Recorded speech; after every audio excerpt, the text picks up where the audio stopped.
Speaking of which, I just got the author's copies of this. This is the Mystery of Dreams. You might have seen it mentioned. And if you look at it, this thing is a beast. That's 400 pages. I can't believe. Oh, wow. That took me like a month and a half to edit through, and I'm like, that's a big book. I mean, here's compared to the other one. So 400 pages and 200 pages. You can kind of see the difference there. It's a big deal. I got two books. I'm going to try and do a little commercial at the beginning.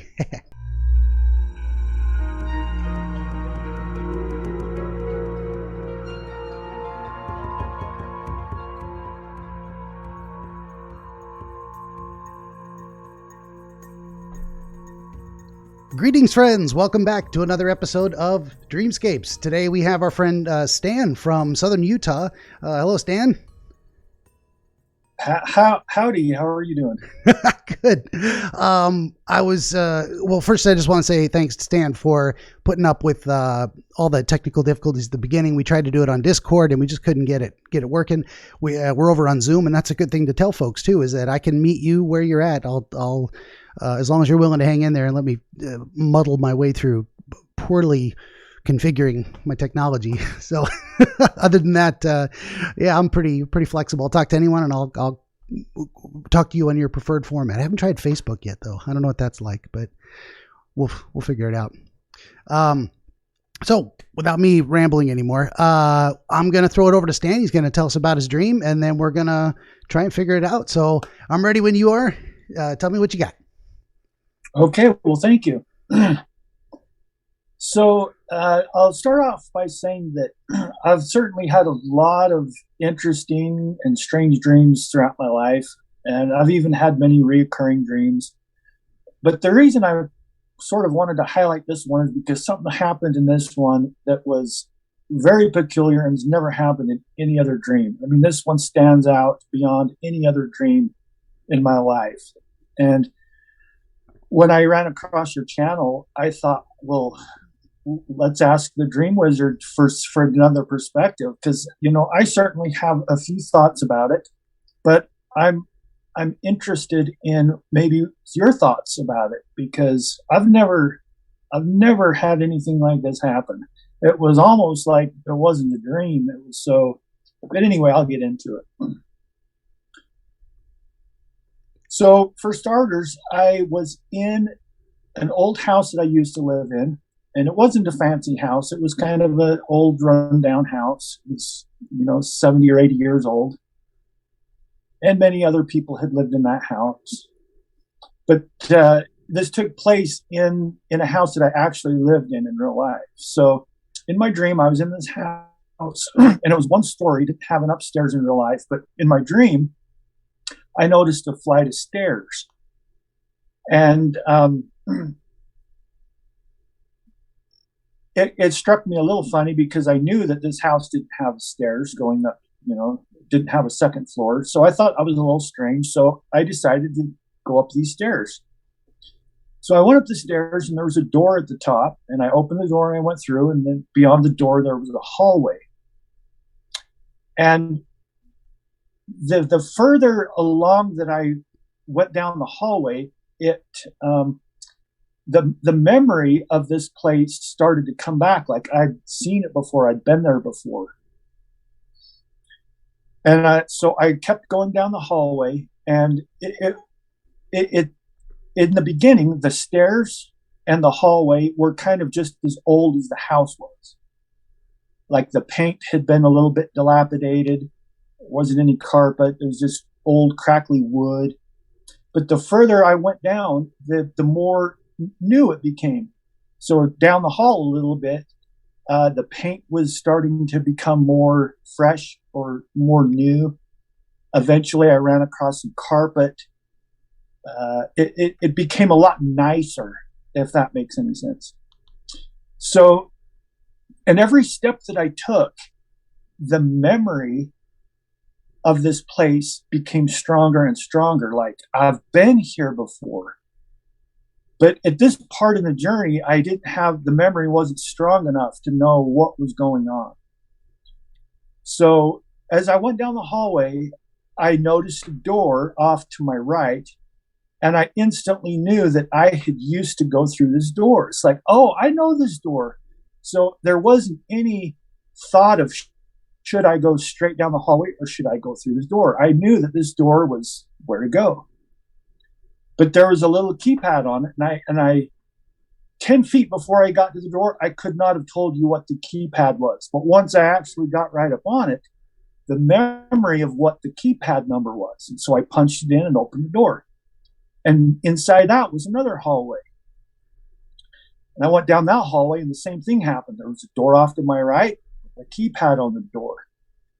And like I say, before I got to that door, I could not have told you what the combination was to unlock it. But as soon as I looked at it, I instantly knew, oh, I've been here before. I've opened this keypad I don't know how many times. So I punched it in, and this happened maybe a half dozen times. And it was like a little maze, hallway door, hallway door, hallway door. And every step, the memory just started of this place started to flood. Like, how could I have forgotten about this place? It's all making perfect memory now.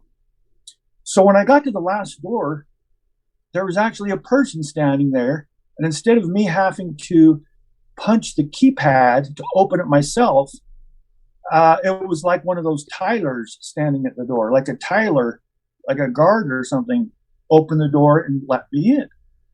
When I walked into this final room, the end of the maze, the memory of this room just completely overtook me. It wasn't like a recurring dream. It was like a real life memory. Like I have literally in real life been here before. And this is the really strange part about this dream that stands apart from any other, because I've had recurring dreams before, but I knew that it was just a reoccurrence of another dream. This memory was like a memory of real life, unlike a memory of another dream. So that's what really struck me funny, was because I had been here a lot before. So now I'm in this room in the final end of the maze, and what I beheld was just out of this world. It was over the top, ornate. It was just beautiful. The floor, the coffee tables, the chairs were literally made of gold and marble, and it's just the most beautiful design work. It was so incredibly over the top that I've never seen anything that money could even buy something like this. It almost looked like out of this world type of beauty, and incredibly detailed designs and patterns and all kinds of stuff. It was just over the top. And that was coupled with this memory of I've been here many, many times before. So off to the left, along the left wall, there was 7 chairs, but they weren't just chairs. They were thrones. They were like literally a king's throne. And the thing that was strange about these thrones is that there was a lid that came, like if you were to sit in it, there was a big lid, glass lid that would come and encapsulate your body. So you'd literally be sitting inside of a glass enclosure. And this would lift up so you could get out of it, or when you sat down, you could close this lid in front of you. And to an average person off the street that did not have the memory of what this place was, it would appear to them that these were incinerators, like crematories. They were built to light you on fire. And the people that sat in these would literally, once they closed the lid, fire would ignite inside. And like I say, the average person would think that you were being incinerated. But because of my memory of this place, I knew that the person that are sitting in these would not be incinerated. They would not be consumed by the fire. And I I had a lot of memories, but I didn't have memory of everything. I was still trying to piece together a few memories that were missing, even though a lot of memory was there. So a couple of the memories that I was trying to get to come back that seemed a little strange to me was, number one, the place was completely immaculate, but it looked like people hadn't been there in a very long time. And I was curious as to why it was so immaculate, like not a speck of dust anywhere, if it hadn't been used for so long. So I went back out to the door and I asked Tyler, I said, how long has it been since anybody's used this facility? And he says, oh, a long time. And I said, well, how long? And he says, oh, probably a couple of 100 years. I said, so nobody's been in here for a couple of 100 years? And he says, no. I says, well, then, I have a question for you then. What are you doing up here guarding the door if nobody ever comes up here? And he says, well, this place is always guarded. And I go, okay, so why is it so clean? How did it not dilapidate? I mean, doesn't entropy work up here? How come there's no dust anywhere if it hasn't been used in a couple 100 years? And he said, this place is attended to every day. It's always maintained. I'm like, okay. So going back to these thrones, the final point that came to mind, or this memory, was that it was some type of not just the thrones, but the room and everything in the room all worked together like some type of a technology or some type of a machine. But it wasn't like a mechanical machine. It was more of like a energetic machine. And what would happen is that when you couldn't use it alone. It took all 7 people in the chairs working at the same time in order for the machine to work. And so I knew that if I were to go sit in it alone and go about this alone, that it wouldn't work. And I would actually be consumed by the fire. It literally took all 7 members, whoever those were. I don't have any memory of who they were, but I did remember that when I did use them, it took a whole team of people that had to be in there at the same time. And what they were actually doing is there was 2 things that happened inside the throne. And that was that, number one, they, instead of experiencing getting burned by the fire, they experienced undescribable euphoria, like nirvana or ecstasy. But this would only happen if they were there to perform the mission of this machine. If you went in there to just for self-gratification or self-ingratiation, you would be consumed by the fire. But if you were there to perform the mission and you had everybody present, then you would experience the euphoria and you would not get burnt, and the mission would be accomplished. Now, that is the bulk of the dream. There are a few more other details that I don't know that are too relevant, but that's basically the long and the short of it. Well, we are basically back at the, I'm going to make a little note of the time here, 1:24 on the nose. Look at that. So now we're kind of getting into the interpretation phase, because we've been back through it as deeply as you can remember and as many questions as I could think of. And this is kind of where I was most intrigued and where I had my first thoughts. I had some other thoughts, but my first real, like, I want to focus on this. There's something of like seeing behind the curtain, seeing how it's made in this section of the dream. I don't know if that idea resonates with you, of like, if you want to understand what's going on in the room, you got to know where it comes from, in its unprocessed form, or that connection between everything started off as raw materials, and then you got to turn it into something functional. I don't know if that brings any ideas to mind. Well, yeah, certainly. The idea that I kind of subscribe to the notion that things are designed, as a thought form to begin with, like upstairs, if that is a correlation.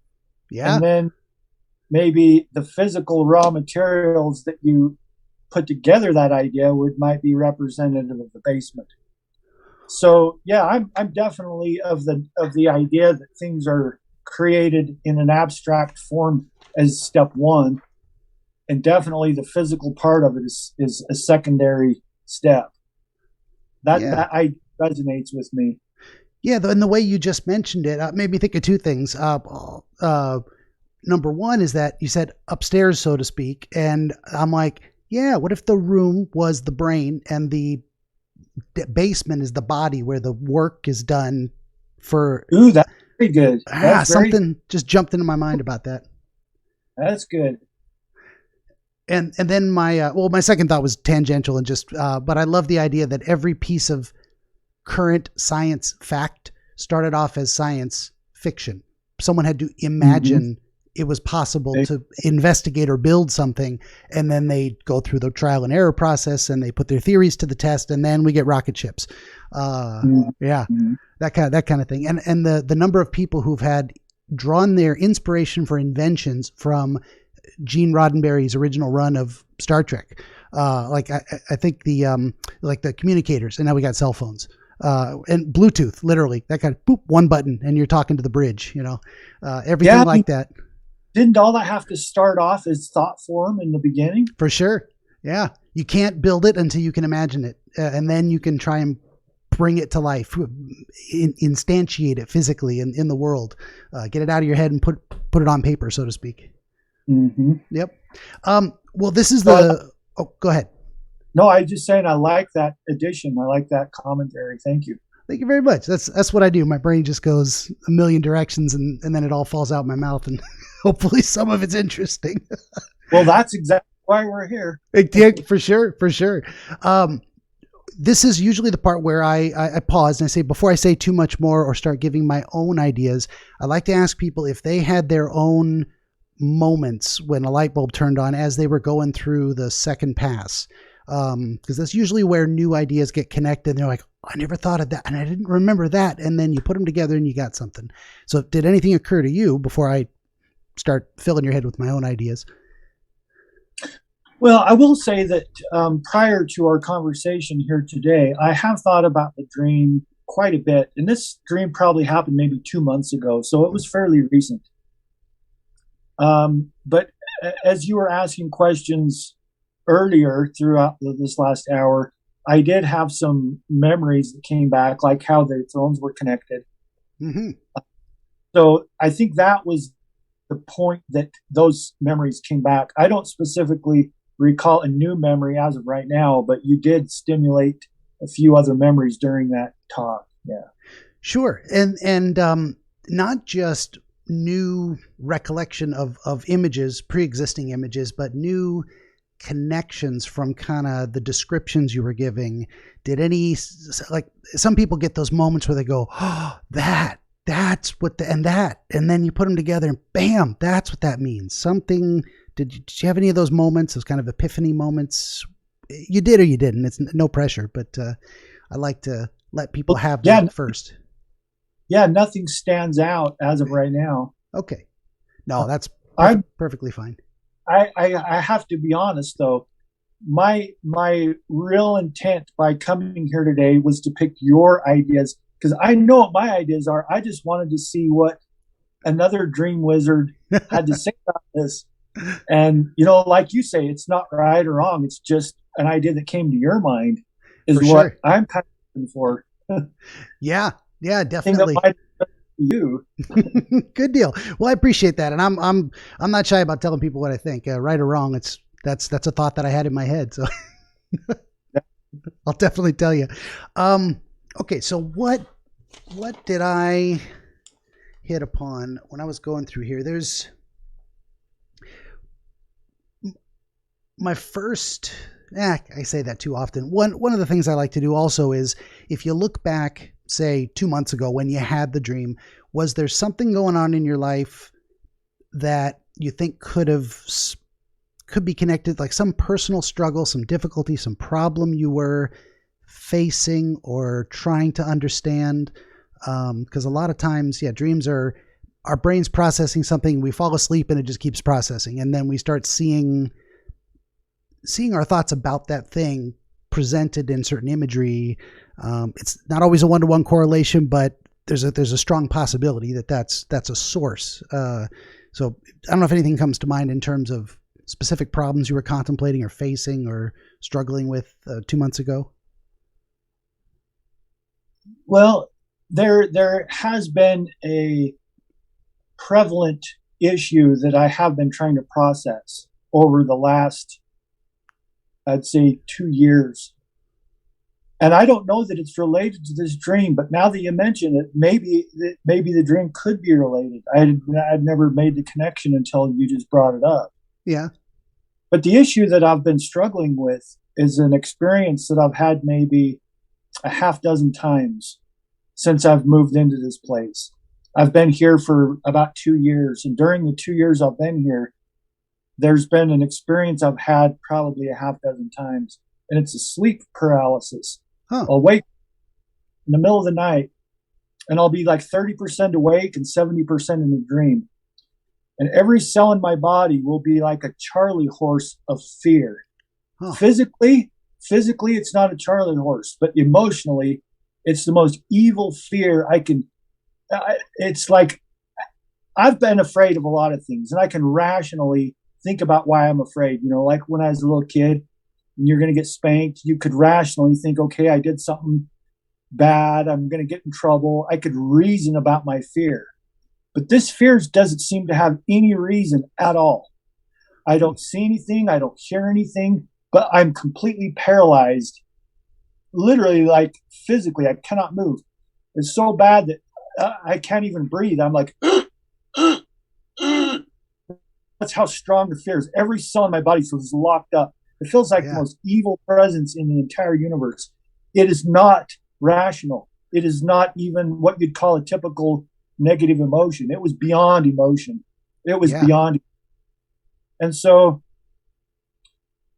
when I tried to think, or when I tried to reason about this, really the only thing I'm afraid of is death by fire. Really, I think that's the worst way to go that I can imagine. And like the last time this happened was maybe a week ago. A week ago, this happened to me.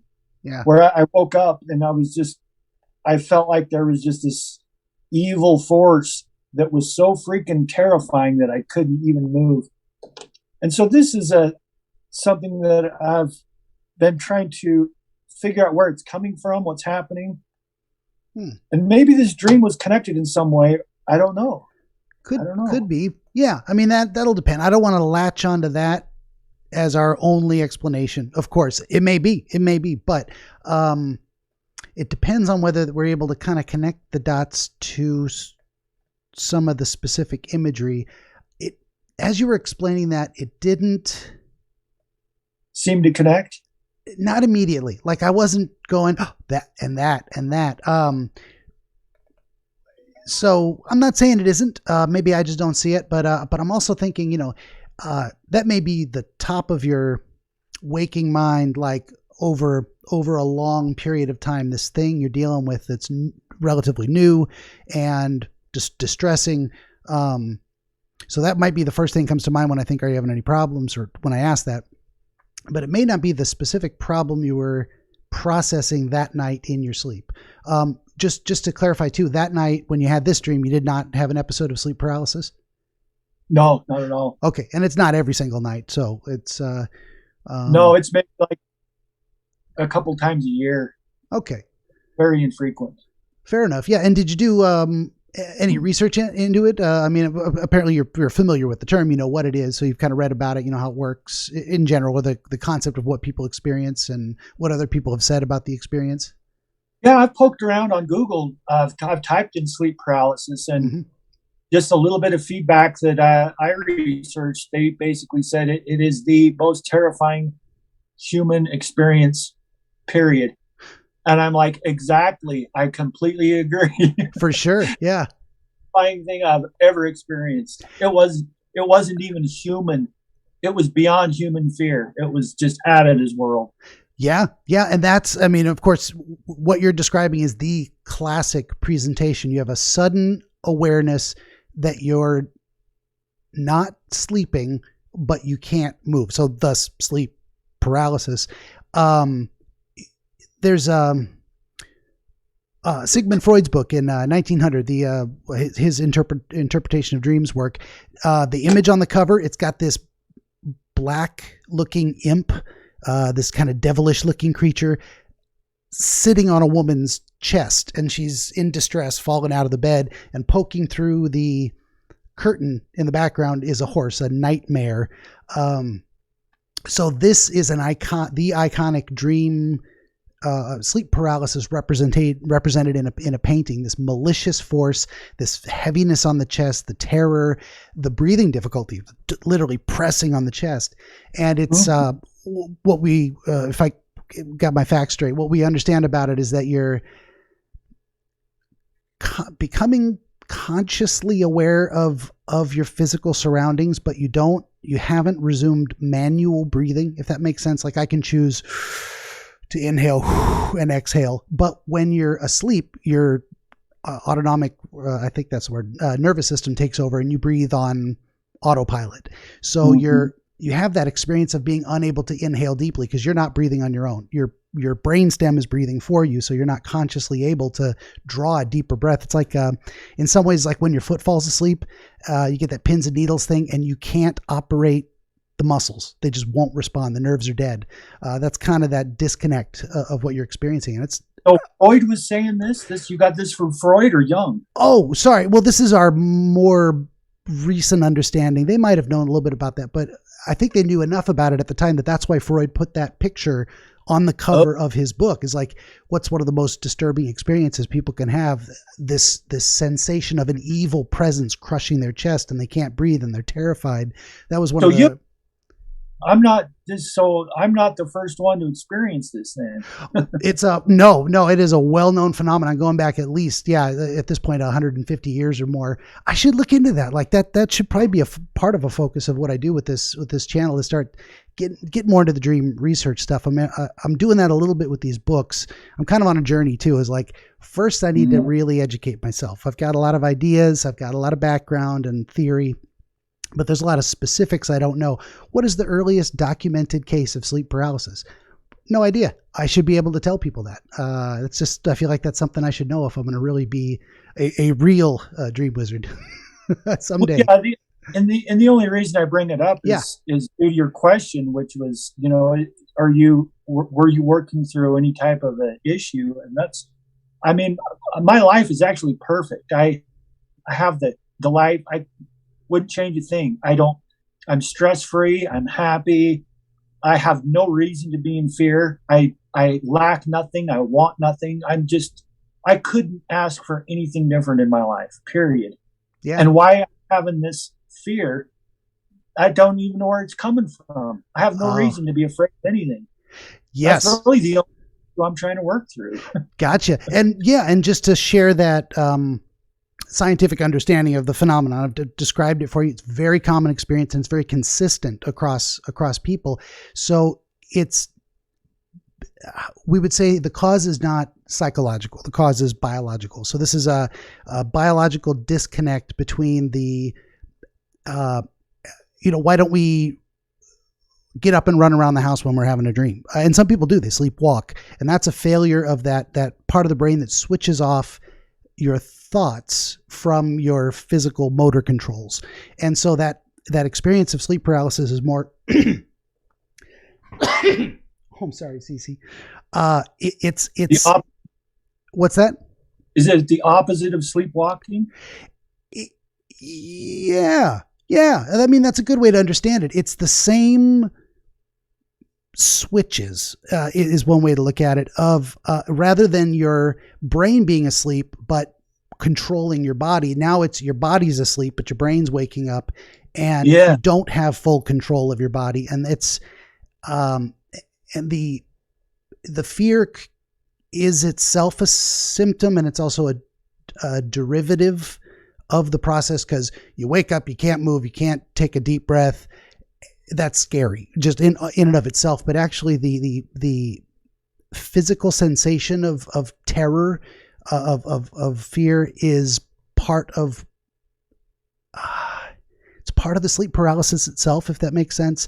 It's not like something you're experiencing because you're paralyzed and you can't move. It's not that logical. It's more like it just happens on its own. It's like that's a feature of sleep paralysis itself, is this overwhelming experience of fear. If that makes sense. I can definitely reason that if you couldn't move, that would be frightening. Mm-hmm. But the experience felt like the fear was the cause of the paralysis. It did not feel like the paralysis was the cause of the fear. It didn't feel like it felt exactly the opposite. You put it even better than I could. Yeah, that's exactly right. It isn't. Yeah, you're not afraid because you're paralyzed. The fear is a phenomenon all on its own. How to get that to stop, I'm not qualified to say, or what the treatments are. If it's bothersome enough. Yeah, you mentioned that it may be biological. I mean, hell, it could have been a pinched nerve or something. Maybe I was sleeping on it. Maybe I was sleeping on my arm and it pinched a nerve. If that's all it is, I'll be very relieved. Oh yeah. You could probably do, and I mean, the best I can say, since this is a disclaimer, not counseling or therapy, and I'm not making recommendations, not qualified to do that, not a private client scenario here at any rate, but you can definitely Google things you might be able to try, or resources that are out there that decrease the incidence. I think there's some medications that seem to work if that's something you're interested in. And it all depends on how bothersome it is. I get a sore back and, achy feet once in a while. I get some, restless legs. It's only bad enough that ibuprofen will take care of it. So I haven't gone any further than that in terms of trying to fix it. So if it's something that you can live with, you don't really care, you can shine it on, or you can look into it a little bit further and even talk to a doctor about it, depending on how bad it is. But it's not going to kill you. You're just going to feel like something's trying to kill you, even if it isn't for a minute, and then you come out of it. Probably the more you experience it, the less mysterious it'll be, and then the less fear of the unknown you'll have, of like, what's going on? It's this again. So it becomes less disturbing over time. Yeah, it's certainly nothing that's overtaken my life. Yeah. It's just really uncomfortable, like super uncomfortable. And when it's over, I'm just glad it's over, and then my day's fine, my life is fine. Yeah, I'm just when it doesn't happen. Yeah, exactly. And that's why I wasn't seeing direct connections between this and the dream. Doesn't jump out at me. One thing I did write down was, and what you were saying earlier about having generally a good life. You're in a good place. Things are great. I don't know if you've heard of the theory of self-actualization. Does that sound familiar? I've heard the term. Yeah, it's a lot of the Eastern mystics and Buddha type stuff. Yeah, and it's in, I don't know if it was Carl Rogers. That name comes to mind, but I might have the wrong guy. It wasn't Maslow. But anyway, there was a psychologist who was theorizing that once you've gone up, maybe it was Maslow, because there's a hierarchy of needs, and first you need physical safety, and then there's socialization, and there's feeling useful and connected to people. But you get to the top of this pyramid when you've got nothing else you need physically, emotionally. You've got all these things taken care of. Then we start reaching above the top of the pyramid for what this guy called self-actualization. It's like, now that now that I've what am I trying to say? Now that I've got my basic needs attended to, what the hell am I doing? What do I want? What now that I've got? Go ahead. that resonates because my basic needs are taken care of. I don't really, stress about anything. I just have a perfect life. So maybe I'm looking for something to the next step, perhaps. Yeah, and that's a good thing and a bad thing about human beings in a way, is that we are problem-solving machines. It's fantastic. You've got a dangerous environment. How do I survive? You've got an engine that doesn't run. You take it apart. You replace the carburetor. You put it back together. This is what we do. The problem is, what do you do when there's no more problems to solve? You go looking for more problems, which is why I think a lot of people, they say the idle hands are the devil's playground, because if you're not doing something useful or purposeful, you get into trouble. But that's not 100%. That's just a typical pattern that bored teenagers. What do you want to do? Let's go spray paint something or break something. They're looking for excitement, that type of thing. But on the positive side, once we've got all those basic needs met, we start looking for, now I want to create something. Now I want to do something important. Now I want to find a new challenge, rather than problems present themselves and then challenges, we go looking for them. So that was No, I was saying that's good. That's good feedback. I like it. Is that kind of resonating with the theme of this dream, or the feeling you got from this dream in any way? Well, I'd never thought about that. That might be a component of why the dream occurred, because maybe I am just looking for the next challenge, because I actually I love programming so much that it's not really even a challenge. It just comes easy. I do it every day. Maybe I just need a next challenge. And so that's some good feedback. Yeah, very, very well could be. That's just one of the things that can, but before I even wrote that down, I also wrote down the term peak experience. And this is another term you may have come across before, because we have a lot of experiences. We got good ones and bad ones, but then there's like peak experiences. And it's been described as when an athlete is in the zone, they are sinking 3-pointers every time without missing a shot. And it seems like they're, and athletes and other people have described it as, it's like they're not even in control of their own body. They're just experiencing their body doing something to perfection. And that's in that realm of peak experiences. So, and those go hand in hand with self-actualization, because we look for those peak experiences where we're in the zone, we're in the flow, we're being creative, in terms of inventing new ideas, and the ability to implement them. And it's just like magic happens at our fingertips. Those are those peak experiences. So I don't know if you're putting those two ideas, that self-actualizing and looking for peak experiences and thinking of the room and the function and the beauty of it. And I don't know if something's connecting in your mind. Are you having thoughts about that? Or? Well, yeah, you could actually describe that room could represent being in the flow the way you described it. That might be what I need to achieve next, is how to get in the flow. I mean, I already feel like I'm in the flow to a certain degree, but I don't feel like I'm, like nirvana'd out all day, every day. But if that's what being in the flow is like, then maybe that's what that room represented, is finding what the flow is, rather than just a satisfactory life. Maybe there's a part of life that is really to the next level that you'd call the flow. So that could be. I hadn't thought of that. That's good. And unfortunately for these peak experiences, they come and go. You peak and you valley, and you peak and you valley, and ideally you don't valley into disaster and screwing your life up. I mean, you've experienced this yourself. You get a kind of, this is how I do. I can meet my basic needs. I can sustain myself. I know how to manage all these problems. But you're looking for more. You're like, I need for entertainment's sake, I need, and for my own curiosity, to challenge myself to get that feeling of fulfillment. There you go. Sometimes I got Swiss cheese brain. I can't think of the words fall in the holes. And that goes looking for those peak experiences, and they come and go. I mean, nobody can live in the zone 110% of the day. even athletes. I mean, it comes and goes. They have an off day. But yeah, and those experiences, they feel amazing. They feel beautiful, that perfect function and form together. So that's the impression I was getting of this room and the way you were describing it and you and I have a very similar appreciation of the beauty of function and form, and how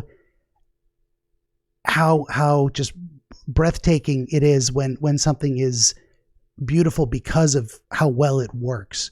Mm-hmm. And that goes into the idea of orderly, the room being very orderly, and the designs and the patterns and the feng shui, all the things you were describing are this aspiration towards finding, like, you got to go through chaos. Chaos has changed to get to new order.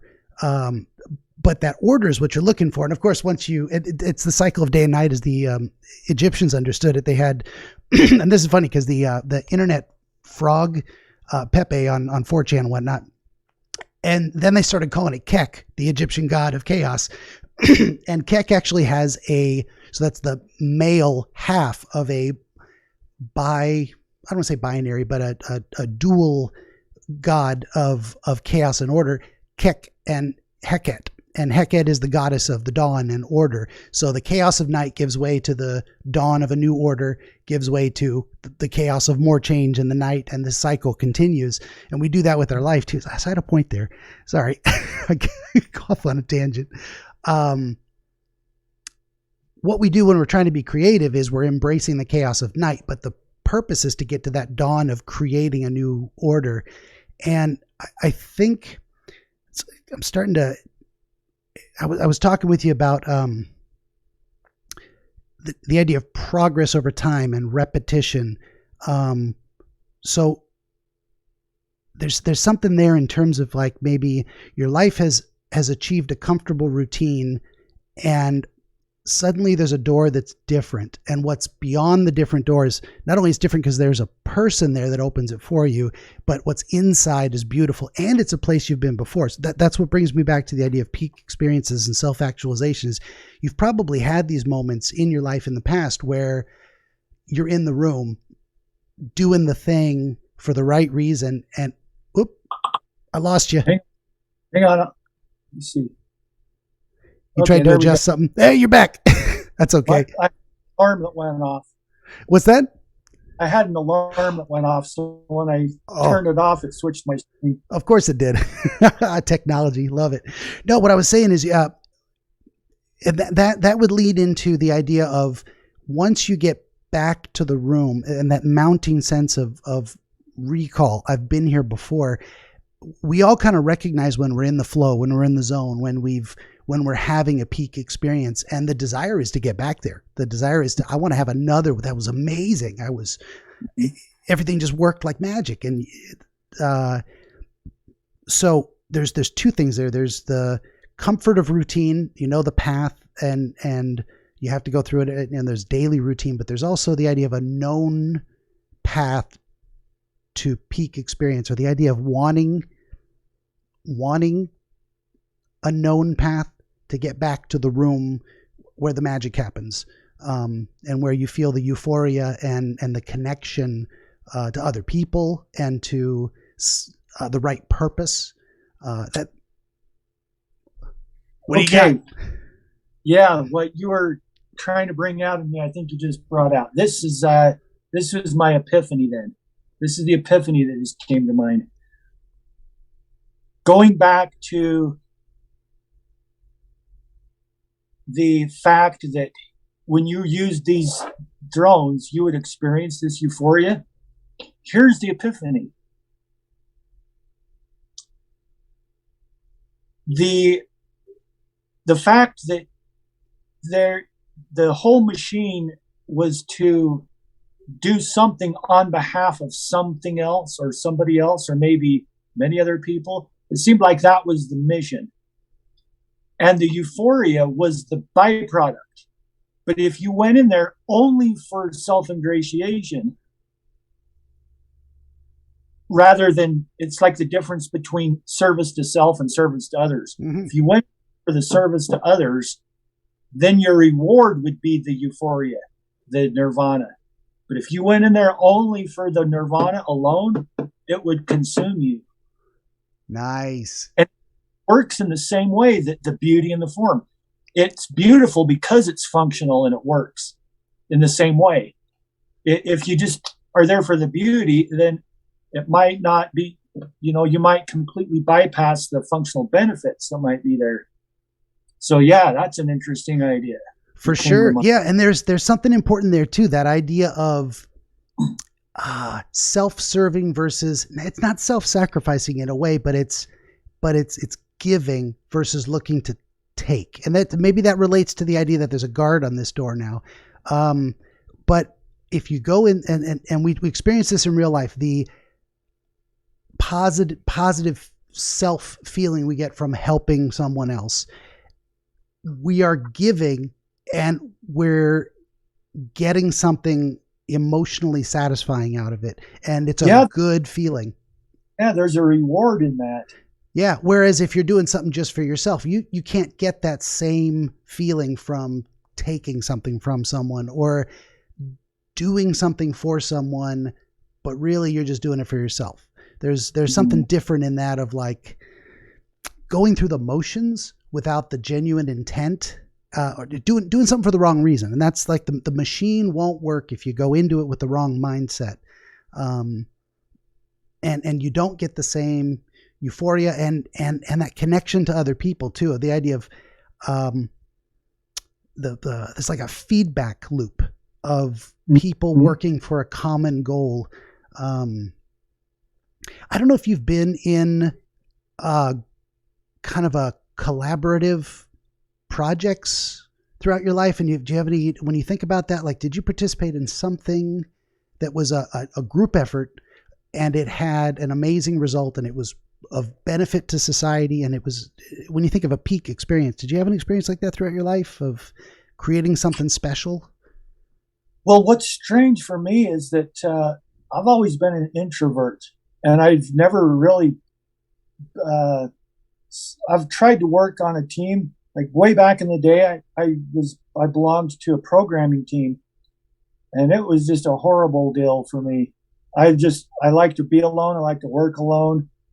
I don't do well I've never done well on teams. I never really thought about that till just now. It could be that this is letting me know that that's something I need to work on, is to figure out how to work in a collaborative setting. And I could get a much greater reward in doing that than just trying to do it by myself. Yeah. Or at least that introvert world right now. For sure I am. Yeah. And I mean, two things with that. Nothing wrong with being an introvert. If I had it my way, I would almost never leave this garage. I would live in this little 20 by 30 space and pet my cats and talk to people on the internet. Love talking to you. But when we're done, then I'm going to talk to nobody for like 2 days. That's what I like. I like my alone time. Thank God I married a woman who she likes to do her own thing. And we're both happy with it. It works for both of us. We're both kind of solitary people, but we don't want to be alone. So we just don't spend any time together. A little bit here and there, but that's it. That works for us. So I said two things, nothing wrong with that. And the other side of it is, okay, so you said you might be having the thoughts of a should. Maybe it's not a should. Maybe it's more of a question of what if. Not as if you're telling yourself, I should be more social. I should get into group efforts, but you're maybe more like, and that's possible, but maybe it's more like you're considering the practical results that you probably could accomplish more as a member of a team, that the synergy output, rather than it's synergy being not 1 + 1 = 2, but 1 + 1 = 3 or 5 or 10, because 2 heads are better than 1. Maybe at that time in your life, you were thinking, could I accomplish more? Could I be of more benefit? Could I get to that self-actualized peak experience feeling of giving to the world if I were able to collaborate better? Does that make sense? Yeah. And I think that actually could actually resonates better with me than the should. Yeah. Because I can reason about it, and logically, I can't argue with the notion that if I were in a collaborative environment, the output probably would be more productive and rewarding. That's reasonable to me. I know that by going solo, I can only do so much by myself. I can reason, and I know this. Mm-hmm. And even knowing that, I'm still just happy as ever. But logically, if I were to be collaborative, I think you're right. I think the output would be greater. And so I just need to ask myself, well, do I want more production, or want more output, want more of that reward? If I do, then I need to get out of my crab shell and join a team. Yeah, that's for sure. That might have been something you just fell asleep pondering. What if that particular night, and your mind took over and said, okay, what if? Let's process that. How do I feel about that idea? What does that mean to me? And what am I willing to do to get it? Is this something that is, and if we think we're onto something, the rest of the dream imagery kind of feeds into that in a way. Possibly the fact that it took you back to a time in your life where the world felt like you could do anything and you knew everything, and you were in a new relationship and a new house, and everything was, the potential was great. And so you started there, and that potential took you to secret pathways that looped, but then took you to the room, and a room you were familiar with. And then you saw the kind of dirty underbelly where the oil pan of the machine, kind of where the drippings came out, because nothing's a 100% clean process. And there might be something there too, because working with other people is messy. I mean, it's very orderly and simple. It's on your time frame, in your way, and you can have a tremendous amount of control over all the moving parts, but it doesn't synergistically multiply. So what was I going to say? There's something too there of like, I don't want you to come away from this browbeating yourself of like, man, I wish I was better at this, that, or the other. It's more like you're looking to find a way to work with what you got and get the benefit of that. So what am I trying to say? There's probably a way you could work as a member of a team alone at home. And then you get the best of both worlds. You get this collaborative effort where you're contributing to something bigger than you can produce on your own, but you don't got to go into an office. You don't have to have meetings and do all this other stuff that's like, I don't do any of that well myself. But there's ways to put your heads together. What is it? The decentralized, like the wisdom of the crowd, the kind of cloud computing we do by putting all our heads together.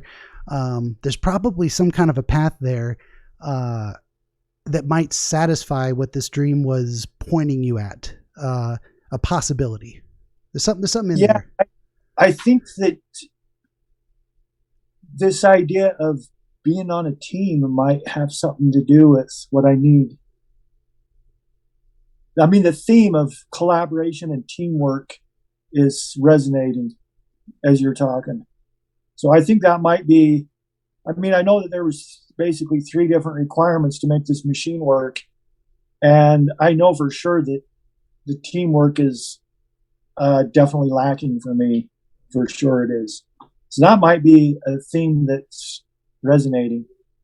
For sure. And it might be something you're, an unexpressed desire. Like there's, even me being a very solitary person, I like to talk to people once in a while. I do this for fun, for sure. But what was I trying to say? So there's a part of me that wants this, and there's a part of me that's happy when I don't have to do it. It's like on my terms is not the right word for it. It's like a controlled dose in a way of like, it's like a medicine. Like being social is something I cannot live without, but I get too much of it, I overdose, and it's miserable for everybody. I'm a crab, and I get on people's nerves. So there's a just right amount of social interaction that meets my needs and hopefully benefits others. And your brain might have been trying to process it through a similar lens of like, here's something I consider valuable and worthy, that this room, this beautiful room of form and function that has great benefit. I know it takes preparation and the right mindset and teamwork to make it happen. And it's not that it's something you're beating yourself up for lacking, but something that you're considering the possibility of, what if I did that? What if I reached out a little bit more? I think that's kind of the broad strokes of this dream, if that makes sense. Yeah, I think you're right on the money with that. And I will say that I'm a crab too, so that's probably why we're both right? And probably both of us were going to hang up from this call and be like, yeah, I'm not talking to anyone for a week now. I had enough. Well, now, if that is a satisfactory kind of approximation of something that makes sense for the big picture of the dream, how would you say that compares to what you had initially thought in your own musings? What kind of understanding did you originally come to when you were just thinking about it by yourself? Well, some of the thoughts that I had by myself were, as far as the physical preparation part of those three requirements, were just things like getting more healthy, maybe fasting a little more often, things like that. Sure. But what I've come to kind of realize is that I can only ever see my reality just from my own angle, where I'm at. And so what I kind of appreciate about what you're doing is, hang on.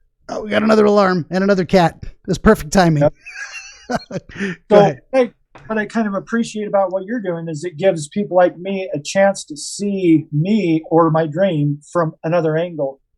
And so the ideas that you brought out, I wouldn't have seen. And that's kind of why I'm here, is to see the angle that you provide that I would never see otherwise. And in that way, I think that the conversation was very productive and enlightening. I don't think I would have really thought too much more about the teamwork aspect had we not had this conversation. That might be what I'm subconsciously reaching for, is to figure that next piece out in my life. I don't know. Yeah, very well could be. That's exactly what I think it's about, is seeing what angle you have to offer, what angle someone else has to offer, so I can start forming a more comprehensive picture in my own mind as to what's going on. Yeah, for sure. Well, if you think we came to a pretty good conclusion, we've been going for a couple hours. I'm happy to stay longer, but I don't want to keep you all day. So do you want to wrap it up? Yeah, let's wrap it up. I think it was great. I think I thought it was perfect. And I hope you'll have me on at some other point in the future, because I definitely have a few more of those. Oh, right on. Well, I was going to say, it would be interesting to know if tonight or sometime in the near future you have another dream that seems related, as if like when dreams reoccur, the typical theory is you're still processing the same idea, and the same symbols and images are coming back to remind you this is unresolved. But if you come to an understanding of it, and I've had this experience with some other previous guests, they let me know the reoccurring dream stopped or it changed. And that means something we talked about, who knows what it was relevant and did open a new doorway in their mind about that subject. And my the most touching thing for me is when someone is having recurring nightmares and they talk to me about it. And this has happened a couple of times, and they say they stopped. We talked about it. What you said made sense. I was able to process what I was afraid of. I am not having that nightmare anymore. The recurring nightmare I had for 10 years gone. And I'm like, that's in the zone. That's magic. I'm a little honestly, like, I think I might start crying. I was just thinking about it. I was like, I can't believe I could have that effect on someone, that just talking to me, nightmares they've had for 10 years stopped. Blown away. Anyway, people don't want to see me cry. I'm going to stop. Awesome. To help resolve something like that. Excellent. Yeah. Long story short on that, if something about this changes, you have a new dream, I want to hear about it. Definitely comment on the video, get in touch with me on Discord, however you want to reach out and let me know. And I'd be happy to have you back too. Great conversation. I try to do a few new people in between each time. Okay. But, yeah, for sure. So it might be a little bit, but we'll get back around to you. Yeah, I never know how to end these things. So, I will just, once again, thank our friend Stan from Southern Utah. Thank you very much for being here. I appreciate it. Hey, thanks for having me. Hope to see you again. Definitely. And hey, everyone watching, please like, share, subscribe, tell your friends. I'd love to do this for a day job. I got a couple of books. I'm going to pull them out one more time just because my first one and my second one, this one's a fatty. Look at that thing. 400 pages, 200 pages. They're not, I priced them as cheap as I could. So people, I'm not making a whole lot of profit out of them. I just want them out there and affordable for everybody. So, look in the comments down below for links and all that good stuff. And that's it for this episode of Dreamscapes. Thanks for listening. Thanks, Benjamin. See ya.